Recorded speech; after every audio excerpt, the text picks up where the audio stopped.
Good as new. Ganito naman inilarawan ni player agent Danny Espiritu ang dalawang tuhod ni talk and text tropang texters point guard Jason Castro. Ayon kay Espiritu, maayos na naisagawa sa Estados Unidos ang arthroscopic surgery sa tuhod ng 26-year-old Pampanggenyo dribbler. At base sa proseso ng operasyon, tinanggal ang mga bone fragment sa tuhod ni Castro na malimit manakit at mag-sideline sa hardcourt kamikaze. Alinis nung anong tawag yan sa kneecap niya. Sediment, astroscopic lang yan. Inalis lang yung dumi. Okay na. So hindi na siya mawawala ngayong sir? Hindi na. So ano sinabi niya nung last kayo nag-usap? Sabi niya, okay na. Mas mabuti naman. Medyo napalinis ko na para hindi na sumasakit. Tumutusok kasi yan eh.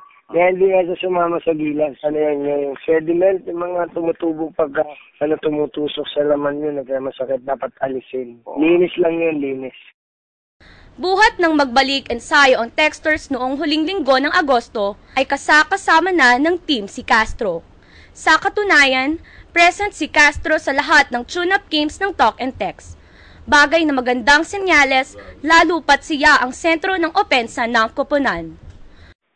Makikita nyo na siya maglalaro na sa talk and text. So dating Jason Castro ulit? Malakas at dating nakikita mo, hyper. Mahusay sumalaksak, magaling mag-set up ng teammates, at kayang umiscore kung gugustuhin.